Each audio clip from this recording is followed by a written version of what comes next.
হঠাৎ একদিন বন্ধুদের মুখে শুনতেছি সেনাবাহিনী সার্কুলার ছাড়ছে, বন্ধুরা সবাই আবেদন করতে যাচ্ছে। আমি তখন এসএসসি পাস করে ইন্টারে ভর্তি হয়েছি। ভাবলাম আমি কি আবেদন করতে যাব, আবার ভাবলাম আমি তো গরিব ঘরের ছেলে, আমাকে কি 8-9 লাখ টাকা দিয়ে পরিবার থেকে চাকরি দিতে পারবে। সবকিছু ভেবে তাও বন্ধুদের সাথে চলে গেলাম আবেদন করতে। আবেদন করে আসছি, বাসার লোক জানতো না। হঠাৎ একদিন আমার ফোনে SMS আসছে, অমুক তারিখে আমার ইন্টারভিউ দিতে যেতে হবে। সত্যি বলতে তখনও আমার পরিবারের লোক জানতো না আমি যে সেনাবাহিনীতে আবেদন করছি। সেদিনও নিজের মতো করে সবকিছু গুছিয়ে নিয়ে চলে গেছিলাম সেনাবাহিনীর মাঠ করতে, চাকরির ইন্টারভিউ দিতে। সত্যি বলতে সেদিন আমার পরিবার মানুষগুলো জানতো না আমি যে চাকরির ইন্টারভিউ দিতে গেছি। সবাই জানতো আমি কোচিং এ গেছি। ঠিক প্রতিদিনের মতো 11টার সময় কোচিং শেষ করে বাসায় চলে আসবো। আর সেদিন 11টা ওভার হয়ে গেল। আমি সেনাবাহিনীর 11টা পদক্ষেপ গ্রহণ করতেছি।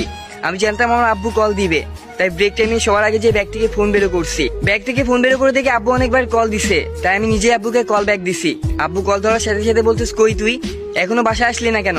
12টা বাজতে গেছে, তুই জানিস না বাসা অনেক কাজ আছে, মাঠে থেকে গরুর ঘাস আনতে হবে, এখনো ঘুরে বেড়াচ্ছিস কেন? আমি বললাম আব্বু আসতেছি, তাই বলে কলটা কেটে দিছিলাম। সত্যি বলতে তখনও আমার সেনাবাহিনীর একটা মাঠের পদক্ষেপ চলতেছিল।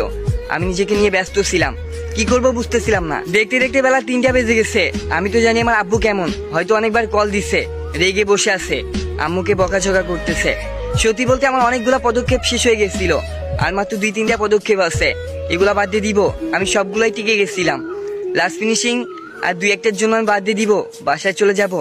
আমি সবকিছু ভুলে যেয়ে নিজের চাকরির উপর ফোকাস করলাম, ইন্টারভিউতে ফোকাস করলাম। সত্যি বলতে দেখতে দেখতে 5টা বেজে গেছে। বিকেল 5টার সময় যে জানতে পারলাম চাকরির সবগুলা পদক্ষেপ শেষ। এখন যারা সিলেক্ট হয়েছে তাদের নাম ঘোষণা করা হবে। সত্যি বলতে 5-6 হাজার মানুষের মধ্যে মাত্র 13 জন টিকেছিলাম, আর এই 13 জনের মধ্যে 3 জন বাদ দিয়ে দিবে, 10 জনকে তারা সিলেক্ট করবে। একে একে সিলেক্ট করার সবার নাম ঘোষণা করতে শুরু করলো। 6 জন পার হয়ে গেছে, আমার নাম বলতেছে না। আমি তো ভয় পেয়ে গেলাম, বাসে যেয়ে কি বলবো, এতক্ষণ কোথায় ছিলাম আমি।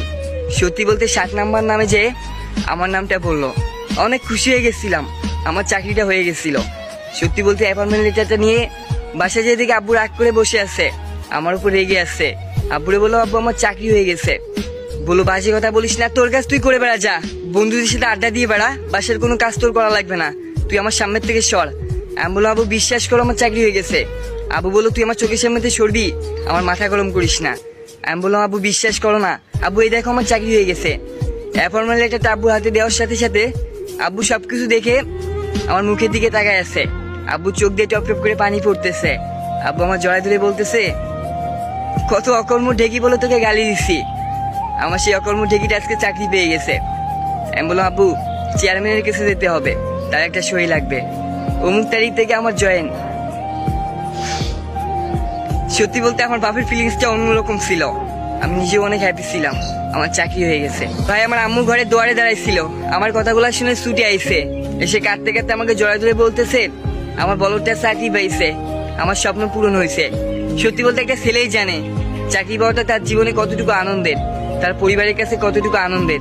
সত্যি বলতে এতক্ষণ যার গল্পটা শুনলেন, সে প্রথম কমেন্টে আসে দেখেন তার চাকরি আজকে 3 বছর, সে অনেক কষ্টের পরে নিজের লাইফ পরিবর্তন করছে।